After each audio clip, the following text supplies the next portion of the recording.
வணக்கம். 2026 ஆங்கில புத்தாண்டுக்குரிய ராசி பலன்களை அனைத்து ராசி அன்பர்களுக்கும் காணவிருக்கின்றோம்.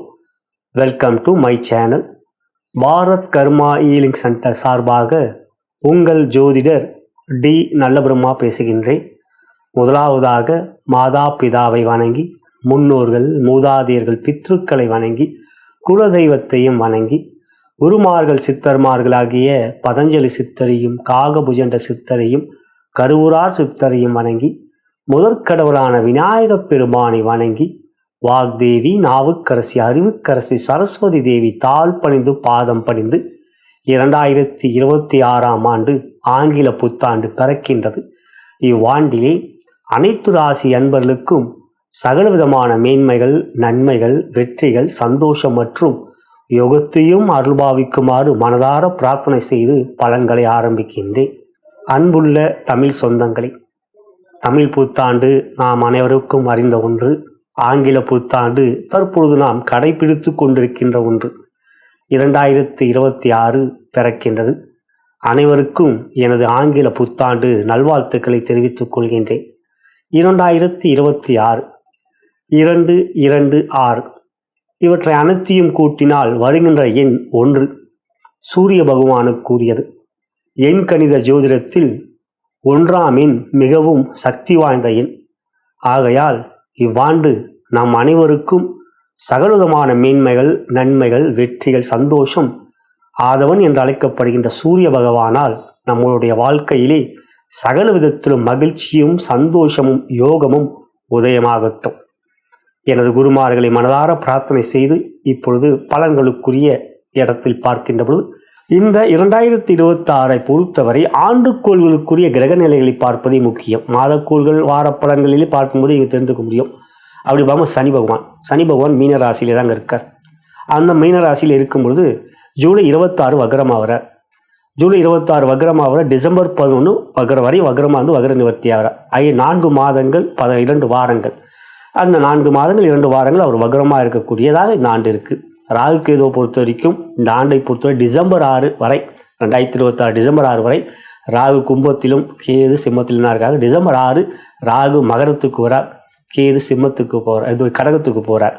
ஆகையால் நம்ம ராகுவை வந்து இந்த ஆண்டை பொறுத்தவரை கும்பத்திலும் கேது சிம்மத்திலும் இருப்பதாக பலன்கள் பார்ப்பதே நல்லது. குரு தாங்க இந்த வாட்டி மிதுனத்தில் இருக்கார், கடகத்துக்கு வரார், அதுக்கப்புறம் சிம்ம ராசிக்கும் போகிறார். குரு பார்த்தீங்கன்னா இந்த வாட்டி 3 இடத்துலையும் இருக்க போகிறார். இந்த 2026 பலன்கள், அதுக்காக குரு பலன்கள் தான் இந்த ஆண்டை பொறுத்தவரை குரு எப்படிலாம் மாறுறான்றதை வச்சு தான் உங்களுடைய ராசிக்குரிய பலன்கள் தெளிவாக வரும். அப்படி பார்க்கும்போது முதல்ல மிதுன ராசியில் ஜனவரி 1 இருக்கார், மார்ச் 11 வரை வக்ரமாக இருக்கார், அப்புறம் வக்ர நிவர்த்தி ஆகிறார், நேர்கதியிலே சஞ்சாரம் செய்கிறார். அப்படி மிதுனத்தில் நேர்கதி சஞ்சாரம் செய்கிறார். ஜூன் 1 2026 மிதுனத்திலிருந்து கடகத்துக்கு பேச்ச கடகத்து ராசியில் உச்சமாக ஆகிறார். உச்ச குரு பலமாக விருச்சிக ராசியை பார்ப்பார், மகர ராசியை பார்ப்பார், மீன ராசியை பார்ப்பார். மீன ராசியிலே சனி இருக்கிறவர் அவரை பார்க்கிறார். மிக அற்புதமான அமைப்பது. அவ்வாறு கடகத்தில் ஜூன் 1 முதல் சஞ்சாரம் செய்கிறவர் 5 மாதங்கள் தான் கடகராசியில் இருக்கார். அதாவது ஜூன் 1 முதல் அக்டோபர் 31 2026 வரை கடகராசியில் இருக்கும். அப்புறம் சிம்ம ராசிக்கு பயிற்சியாரார். கடகத்திலிருந்து சிம்மத்துக்கு வரார். அக்டோபர் 31 நேர்கதியில் சஞ்சாரம் செய்வார். அதே சிம்ம ராசியில் டிசம்பர் 13 2024 குரு வக்ரமாகிறார், பின்னோக்கி செல்ல ஆரம்பிப்பார். ஆகவே இந்த ஆண்டு குருவை பொறுத்தவரை மிதுன ராசியிலும் இருக்கார், கடகராசியிலும் இருக்கார், சிம்ம ராசியிலும். ஆகவே இந்த ஆண்டை பொறுத்தவரை 3 குரு பயிற்சி எழுதணும், 3 வக்ர நிவர்த்தி எழுதணும். இந்த ஆண்டை பொறுத்தவரை குரு மிக முக்கியமான பங்களிப்பை கொடுக்கின்றார் அனைத்து ராசிக்கும். சனி அதே ராசியில் இருக்கார், ராகு வந்து டிசம்பர் வரைக்கும் இருக்கார், கேது சிம்மத்தில் இருக்கார். ஆனால் குருவுடைய பங்களிப்பு பார்வைகள் முக்கியம். குரு பார்வை கோடி நன்மை. எனவே இந்த பலன்களை முழுமையாக கேளுங்கள். உங்கள் ராசிக்குரிய பலன்கள், அப்பொழுது உங்களுக்கு அந்த பலன்களுக்குரிய விஷயங்கள் தெரியும். நலம் பெறுக, வளம் பெறுக. கும்ப ராசிக்குரிய 2026 ஆண்டு கோச்சார பொது பலன்களை தற்பொழுது பார்க்கவிருக்கின்றோம். அன்புள்ள கும்பராசி சகோதர சகோதரிகளே, இவ்வாண்டை பொறுத்தவரை உங்கள் ராசிக்கு அதிபதியான சனீஸ்வர பகவான் உங்கள் ராசிக்கு 2ஆம் இடத்தில் முழுமையாக இருக்கின்றார். 7.5 சனியிலே பாத சனி நடந்து கொண்டிருக்கின்றது. பொதுவாக சனி 2ஆம் இடத்தில் இருக்கின்ற பொழுது சனியோடு இன்னொரு கிரகம் 2ஆம் இடத்தில் சேர்க்கை பெற்றால் சனியால் பாதிப்பு இல்லை. ஆனால் இந்த ஆண்டை பொறுத்தவரை ஆண்டுக்கோள்கள் யாரும் சேர்க்கைப்பட மாட்டார்கள். மாதக்கோள் சூரியன், செவ்வாய், சுக்கிரன், புதன் சேர்க்கை பெறுவார்கள். பங்குனி மாதம் என்று எடுத்துக்கொண்டால் சூரியன் சேர்க்கை பெறுவார். அந்த மாதங்கள் மட்டுமே உங்களுக்கு 7.5 பாதிப்பு இல்லை. அதுதான் கோச்சார வேதை. இந்த ஆண்டை பொறுத்தவரை சனி ஜூலை மாதம் 26ஆம் தேதி முதல் டிசம்பர் மாதம் 11ஆம் தேதி 2026 வக்ரமாக இருக்கிறார். 4 மாதங்கள் 2 வாரங்கள். அத்தகைய மாதங்களில் வருகின்ற நாட்கள் உங்களுக்கு சனியால் பாதிப்பு இல்லை. பொதுவாக 7.5 இருக்கட்டும், அஷ்டம சனியாக இருக்கட்டும், கெடுபலன்களை செய்யக்கூடியவர்கள் வக்ரமாக இருக்கின்ற மாதங்கள் நாட்கள் அவர்களால் பாதிப்பு இருக்காது. அவர்கள் நிலை மாறும். எனவே இந்த ஆண்டு ஜூலை 26 முதல் டிசம்பர் 11 வரை சனியால் பாதிப்பில்லை. அடுத்ததாக ராகு கேது என்று பார்க்கின்ற போது உங்கள் ராசியிலே ராகு இருக்கிறார், 7ஆம் இடத்தில் கேது. இந்த ஆண்டு டிசம்பர் 6ஆம் தேதி வரை அவர்கள் இருவரும் அவ்வாறு கும்பத்தில் ராகு, சிம்மத்தில் கேது. டிசம்பர் 6 வரை அன்றைய நாள் பயிற்சி. டிசம்பர் 6 உங்கள் ராசிக்கு 6க்கு கேது வருகிறார், 12க்கு ராகு செல்கின்றார். எனவே இந்த ஆண்டு ராகுவும் கேதுவும் பாதிப்பை கொடுக்கக்கூடியவர்களாக இருக்கிறார்களா? ஆம். ராகு ராசியிலே அமர்ந்திருக்கின்ற ராகுவோடு இன்னொரு கிரகம் ராகுவே கும்ப ராசியிலே சேர்க்க பெறுகின்ற பொழுது பாதிப்பு ராகுவாலும் இல்லை. அதுவும் கோச்சார வேதை. கோச்சார பலன்கள் பார்க்கின்ற 1ஆம் இடத்தில் ராகு, 12, 1, 2 இருந்தால் சனி, 7.5 என்று பொத்தாம்பொதுவாக பலன்களை கூறுவது முட்டாள்தனம். கோச்சார வேதை அதையும் பார்க்க வேண்டும். நீங்கள் கூகுளில் போய் கோச்சார வேதை சார்ட் அப்படின்னு ஒரு சர்ச் பண்ணினாலே அந்த சார்ட் வரும். ஒரு ராகு ராசியிலே இருக்கும்போது ராகு மட்டும் ராகு, சனி, செவ்வாய், கேது அவங்களோட இன்னொரு கிரகம் ராசியில இருக்கும்போது இருந்தாங்கன்னா 1ஆம் இடத்துல இருந்தாங்கன்னா அவங்களால பாதிப்பு இல்லை. குருவுக்கும் அவ்வாறு. அப்படி பார்க்கும்பொழுது ராகுவோடு இந்த ஆண்டை பொறுத்தவரை மாதக்கோள்கள் தான் சேர்க்க பெறுகிறார்கள். அதை போலவே சூரியனை எப்படி சனியை சொல்லணும், அதே மாதிரி சூரியன், செவ்வாய், புதன், சுக்கிரன். ஆகையால் இருந்தால் ராகுவாலும் பாதிப்பு இருக்கிறது. கும்பராசி சகோதர சகோதரிகள். 7லே கேது. பொதுவாக 7லே கேது இருக்கின்ற பொழுது ராசிக்கு 6லே ஒரு கிரகம் இருந்தால், கடகராசியில் ஒரு கிரகம் இருந்தால் கேதுவாலும் பாதிப்பு இல்லை. ஜூன் மாதம் 1ஆம் தேதி குரு 6க்கு வருகிறார். அப்போ கேதுவால பாதிப்பு இல்லை. அது வரைக்கும் பார்த்தீங்கன்னா அதே கடகராசியில் மாதக்கோள்கள் தான் இருப்பாங்களா? அப்போ கூட ஜூன் மாதம் வரைக்கும் சூரியன்லாம் பார்த்தீங்கன்னா ஜூன் மாதம் வரும்போது தான் குருவே வந்துடுறாரே. ஜூன் மாதம் தான் குருவே வந்துடுவாரே. ஆகையால் இந்த இடத்துல கேதுவாலும் முதல் 6 மாதம் இருக்கு. இதுலாங்க இந்த ஆண்டை பொறுத்த வரைக்கும் சனி ராகு கேதுவால் உங்களுக்கு பிரச்சனை இருக்குதான். இது இறைவழிபாட்டின் மூலமே நீங்கள் உங்களுடைய மனோதிடத்தின் மூலமே இதை எதிர்கொள்ள முடியும். கோள்களின் கோலாட்டத்தில் இது எல்லாருக்கும் அமையக்கூடிய ஒன்றுதான். இப்போ நான் குருவுக்கு வரேன்.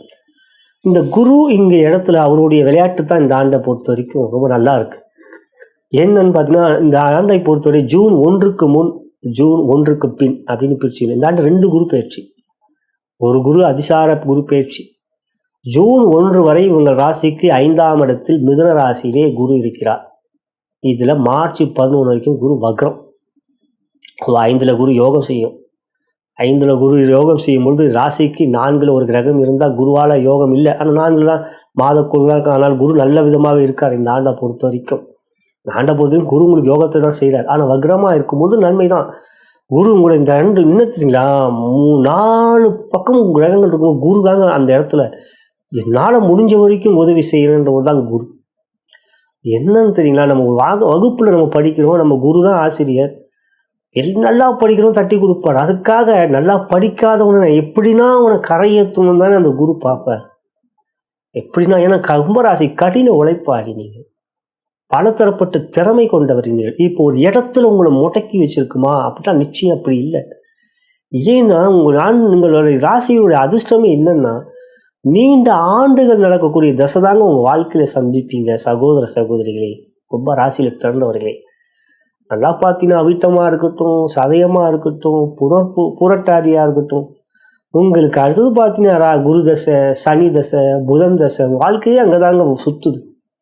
சனி உங்களுக்கு ராசிக்கு அதிபதி, புதன் யோகாதிபதி, குரு உங்க ராசிக்கு லக்னத்துக்கு யோகா வந்துட்டா அதுதாங்க இந்த அதிர்ஷ்டம். அதுவும் இந்த சதயத்துல பிறக்கிறவங்கன்னா ரொம்ப ரொம்ப அதிர்ஷ்டம். அதே சமயம் ரொம்ப ரொம்ப அவங்களுக்கு மட்டுமே எல்லாமே வேணும்னு நினைக்கிறவங்க. சதயம் திறமை அதிகம் கொண்டவர்கள், ஆனால் மிக மிக சுயநலமும் கொண்டவர்கள். ஆனால் கலியுகத்துக்கு தேவைதான். கலியுகத்துக்கு அது தேவைதான். எல்லாரையும் ஆளாக்குவாங்க, ஆனால் என்கிட்டயே தான் இருக்கணும்வாங்க. உண்மையா இருக்குங்க. சதயம் மட்டும் இல்லைன்னு சொல்லாதீங்க. இல்லை கமெண்ட்ல போகுது. எல்லாம் ஆளாக்குவாங்க, ஆனால் என்கிட்டயே தான் இருக்கணும். எனக்கு அவன் அடிமை, நான் என்னாலதான் உருவானா அப்படின்னு சொல்றவங்க தான் சதயம். அதுக்கு காரணம் திறமை. ஆரம்பமே குருதசை, ராகுதசை முடிஞ்சவொடனே குருதசை முடிஞ்ச ராசிக்கு அதிபதியான சனி தசை, அதுக்கப்புறம் புதன் தசை 16, 19, 17 அப்படியே உங்கள் வாழ்க்கையே அங்கேதானே வருது. ஆகையால் 7 நடந்து கொண்டிருந்தால் சில பிரச்சனைகள் குடும்பத்தில் ஏற்பட்டால் பொருளாதாரத்தின் நன்மைகள் கொடுக்கிறது கும்பராசிக்கு. ராசிக்கு அதிபதி என்றுமே மேலரை நடந்து கொண்டிருந்தால் பாதிப்பு செய்ய மாட்டார். ஏன்னா அவர் தான் ராசிக்கு அதிபதி, அவர் எப்படி உங்களை காப்பார். அதே போலதான் நான் கூறின குரு என்ன இப்போ ராகு சரியில்லை, கேது சரியில்லை, கனி சரியில்லை, நான் இருக்கேன் அப்படின்னு உங்களுக்கு 5ல் வக்ரமாக இருந்தாலும் நன்மையை செய்வாங்க. வக்ரமாக பார்க்குறாரா, ராகு ஏற்கனவே ராசியில் ஒரு வக்ரமாக இருக்காரா, ஏன்னா அவர் எப்பயுமே வக்ரம் கிடக்கு. ராகு பின்னோக்கி சொல்றவங்க ராகுக்கு அவங்க என்னைக்குமே வக்ரமாக இருக்காங்க. சந்திரனுக்கு ஏன் வக்ரமாக மாறுது, பாதி தேய்பிற பாதி வளர்பிற.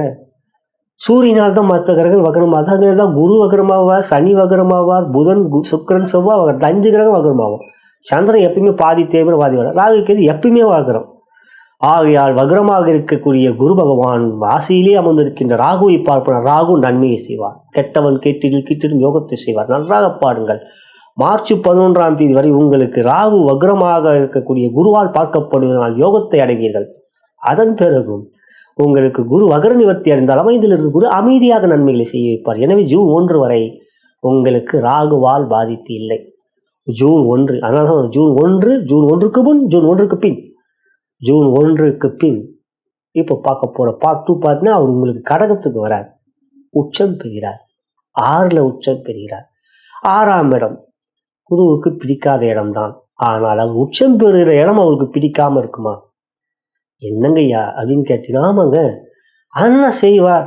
6ஆம் இடத்துக்குரிய பாதி பலன்களை சரி செய்வார். குரு கெடுதலை செய்யவே மாட்டார். குரு ஒரு முழு சுவர். ஒருவருடைய வாழ்க்கையிலே அவர்கள் குருதசையை சந்திக்கின்றவர்களை யாரை வேணா எடுத்து பாருங்க. உங்களுக்கு தான், நீங்க தான் குருதசை சந்திச்சிருப்பீங்களே. எனக்கு கொஞ்சம் வயதுல இருக்கவங்க 15, 16 வருடம் குருதசை என்றால் 15 வருடம் யோகத்தை செய்வார். கடைசி 1 வருடம் இருக்கிறத புடுங்க பார்ப்பார். அதுதான் அந்தன். குரு ஒரு பிராமணன். இயற்கையிலே குருவும் சரி, சுக்கிரன் சரி பிராமணன். அதில் குரு முழு பிராமணன்.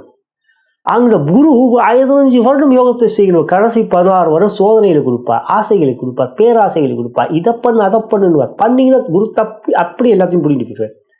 ஒழுங்கா இருந்தீங்கன்னா அந்த இருக்கிற சொத்தெல்லாம் அப்படியே சேரும். இது குருவுடைய சுயநலமான ஒரு போக்கு. ஆகையால் இந்த இடத்தில் 6ஆம் இடத்தில் வரைக்கும் உங்களை கடனை தீர்க்க தான் பார்ப்பார். ஏன்னா சனியால கடன் நிறைய இருக்கும். அவர் உச்சமாறார் இல்லையா, அந்த இடத்துல உங்களை எதிரிகளை அடக்குவார். எதிரிகளை நீங்கள் வெல்வீர். எதிரிகள் உங்களோட சமாதானமாக வருவார். கடன் வாங்கின கடன்காரன் உங்களோட சமாதானம் பேசுவான். கடன்காரன் எப்போ அந்த கடனை வட்டியை கழிச்சிடறையா, அசலை கட்டு அப்படின்வாங்க. ஏனென்றால் கும்பராசியில் பிறகு பல பேர் செலிபிரிட்டியாக இருக்கின்றார்கள். மிகப்பெரிய தொழிலதிபர்கள், மிகப்பெரிய பொருளாதார தயாரிப்பாளர்கள், நடிகர்கள் எல்லாம் கடகராசியில் கும்பராசியில் இருக்காங்க. ஆக இந்த கடனை வட்டியை கழிச்சிட்டு, கடனை மட்டும் அரசாங்கமே சொல்லும், இன்கம் டேக்ஸ் சொல்லும், வட்டி வேணா இவ்வளோ % கொடு போதும். அப்போ இந்த கடனை அடைப்பீர்கள். அதுக்குரிய வாய்ப்பு. ஏன் குரு உங்களுக்கு 6ல் உச்சமாக 2ஆம் இடத்துல இருக்கிற சனியை பார்க்குறார். சனியும் உங்களுக்கு ஜூலை மாதம் 26ஆம் தேதி வக்ரமாகிறார். இங்கு குரு உங்களுக்கு ஜூன் 1 6ஆம் இடத்துல உச்சம் பெறுகிறார். அப்போ சனியை பார்க்கிற குரு சனியை உங்களுக்கு பலப்படுத்துவார், தனத்தை கொடுக்க வைப்பார். 2ஆம் இடம் தனஸ்தானம். முதல் 5 வருடம் சனி 7லே ஜென்ம சனியில் அதிக பாதிப்பு, விரைய சனியில் பொருளாதார இழப்பு என்றவன் பாத சனியில் விட்டதை பிடிக்க வைப்பார், கொடுப்பார். அதுவும் ராசிக்கு அதிபதி இல்லையா. ஆக விட்டதை பிடிக்கக்கூடிய கடைசி கட்டமாக 2027 உங்களுக்கு சனி மாறுறார். அப்போ 2026 ஜூன் 1 குரு பார்க்கிறார். அப்போ அந்த 1 வருடம், அந்த 1 வருடம் அப்படின்னா ஜூன் 1 அக்டோபர் 31 வரைக்கும் தான் குரு உங்களுக்கு 6ல் இருக்கார். அதிசாரமா அதுக்கப்புறம் சிம்மத்துக்கு போவார் 7க்கு. அது அடுத்ததான் வர. அப்போ சனியை பார்க்கிற ஒரு கடனை தீர்ப்பார், எதிரிகளை ஒதுக்குவார், எதிரிகள் சரணடைவார்கள், உங்களிடம் பேசுவார்கள், ஒரு சமரசத்துக்கு வருவார்கள். அதை நீங்கள் பயன்படுத்தி கொள்ளுங்கள். வீண் விதண்டாவாதம் பேசாதீர்கள். இதுதாங்க விஷயம். அப்போ ஜூன் 1 அக்டோபர் 31. ஆனால் அந்த நேரத்தில் ராகுவை குரு பார்க்கல, குழப்பிப்பீங்க. ராகு தனியாக இருக்க. அப்போ உங்கள் மனசில் பேராசை, ஆசை, தேவையில்லாத விஷயம், ஆண்கள் பெண்கள் மீது தேவையில்லாத மோகம், அந்த மோகத்தினால் பெரிய அளவில் பாதகம் ஏற்படும். அது ரொம்ப கவனமாக இருக்கணும். ராகு கெடுக்க பார்ப்பான். ராகு ஆசையை கொடுக்கக்கூடிய போகக்காரகன். பெண் பித்தன் என்றால் அது ராகு. தேவையில்லாத விஷயங்களில் ஈடுபாட்டை கொடுக்கக்கூடியவன் ராகு. ஜூதாட்டம், கேளிக்கை என்பது ராகுவோடைய செயல். கேது அதுக்கு அப்போசிட். ஞானம், தியானம், ஆன்மீகம். எனக்கு பௌதீக வாழ்க்கை வேண்டாம், ஆன்மீக வாழ்க்கை போதும் என்கின்றவர் கேது. பற்றற்ற வாழ்க்கை வாழ வேண்டும் என்று ஆசைப்படுகின்ற கேது. நான் ஆண்டிடா ஆனா சிவன்டா அப்படின்னு. சிவனாண்டி என்று சொல்லுவோம் இல்லையா, ஆண்டிடா ஆனா சிவன்டா. அது கேது வியாக்கரம் பேசுறவன். நான் ஆண்டிதான்டா ஆனா சிவன்டா அப்படின்னு. எனக்கு இந்த இடத்தில் ராகு தனியாக இருப்ப குரு பார்வை இல்லை. இது ஜூன் 1 முதல் அக்டோபர் 31 வரை கவனம் வேண்டும். அக்டோபர் 31 2026 குரு பயிற்சி, அதிசார குரு பயிற்சி திருப்பி கடக்குது போவோம் 2027. அதில் அதை நம்ம இங்கே பார்க்க வேண்டியது 2027 பலன்ல பார்த்துப்போம். ஆகையால் இந்த 2026 அக்டோபர் 31 குரு உங்களுக்கு 7க்கு வருவார். 7ஆம் இடத்தில் சிம்மத்தில் நமது ராசியை பார்ப்பார். பலமான அமைப்பு. சனியும் உங்களுக்கு கிட்டத்தட்ட ஒரு 6 வருஷம் முடிஞ்சிருச்சு. அப்போ சனி பெருசாக அவங்களை பாதிக்க மாட்டார். விட்டதை பிடிடா கண்ணா அப்படின்னு ராசிக்கு அதிபதிடா, நானே தாண்டா விட வச்சேன், நானே தாண்டா பிடிக்க வைப்பேன் அப்படின்ட்டு பிடிக்க வைப்பார். 7ல் குரு ராசியை பார்க்கிறார், லாபஸ்தானத்தை பார்க்கிறார் என்று உங்களுக்கு சாதகமான அமைப்பாக அமையும். இதுதாங்க இந்த ஆண்டை பொறுத்தவரை குருவோடைய சித்து விளையாட்டு. குருவோடைய விளையாட்டு இந்த ஆண்டு அதிகமான பங்களிப்பை காட்டுகிறது. சனியோடைய விளையாட்டு கம்மி, ராகு கேது சன்னி. இதையெல்லாம் புரிந்து கொண்டு குரு வழிபாடை அதிகப்படுத்துங்கள். குருவே இந்த ஆண்டு உங்கள் குருவே சரணம், குருவே சரணாகதி என்று சரணடையுங்கள் குருவிடம். ஒரு மனதை பிடித்த ஒரு சித்தரை வழிபாடு செய்யுங்கள். உன்னிடம் என்னை நான் ஒப்படைத்து விட்டேன். நான் இன்பத்தை தேடவில்லை, இன்பத்தை தேடி அலையவில்லை. துன்பம் என்னை வராமல் பாதுகாத்துக்கொள், அது போதும். இன்பத்தை தேடி அலைவீர்கள். ராகு தனியாக இருக்கின்ற ஜூன் 1 முதல் அக்டோபர் 31 வரை. அந்த காலகட்டங்களிலே நீங்கள் இன்னும் அதிகமாக சரணடைய வேண்டும். சித்தர்களுடைய சமாதிக்கு செல்வது, ராகவேந்திரா புட்டபர்த்தி அப்படி போறது, மன்றாலயம் செல்வது, புட்டபர்த்தி செல்வது, சீரடி செல்வது என்று உங்களுக்கு பிடித்த சித்தர்களுடைய ஆலயங்களுக்கு செல்லுங்கள். ஜீவசமாதியில பக்கத்தில் இருக்க தர்காவுக்கு போங்க, தவறே கிடையாது. சித்தர்களுடைய ஜீவசமாதி சென்னையில் இருக்குன்னா பாமன் சுவாமிக்கு போங்க, தவறே கிடையாது. அவர்களுடைய அருளாசி கிடைக்கின்ற பொழுது குருவால் இன்னும் அதிக யோக பலன்கள் பெறுகிறது. துறை ரீதியாக தொழில் வியாபாரம் என்று பார்க்கின்ற பொழுது இந்த ஆண்டு ஏற்றம் இறக்கமாகவே இருக்கின்றது நண்பர்களே. இந்நாடை பொறுத்தவரை 5ல் இருக்க குரு லாபஸ்தானத்தை பார்க்கிறார். நல்ல விஷயம். ஜூன் 1ஆம் தேதி உங்களுக்கு 6க்கு வந்து உச்சம் பெற்றால் 10ஆம் இடத்தை பார்க்கிறார், அதுவும் நல்ல விஷயம். அக்டோபர் 31 7ஆம் இடத்துக்கு வருகிறார், லாபஸ்தானத்தை பார்க்கிறார், அதுவும் நல்ல விஷயம். எனவே இந்த ஆண்டு குருவோடைய ஆதிக்கம் உங்கள் ராசிக்கு மிக முக்கியமான 10-11 ஏற்பட்டு கொண்டே இருக்கின்றது. எனவே தொழில் வியாபாரத்தில் லாபமும் வரும், அதே சமயத்தில் வீண் செலவுகளும் வரும். ராகுவால் தேவையற்ற மனக்குழப்பங்களும் வரும். அதை வெளியே வருவதற்குள்ள முயற்சிகளும் இருப்பீர்கள். எனவே பொருளாதாரத்தின் நாட்டை பொறுத்தவரை பெரிய அளவிலே பாதிப்பில்லை. குடும்பத்தில் தான் பிரச்சனைகள் கொடுக்கும். அது காரணம் ராகு. ஆகையால் குடும்பத்தில் விட்டு கொடுத்து செல்ல வேண்டும். ஒழுக்கம் தேவைப்படும்.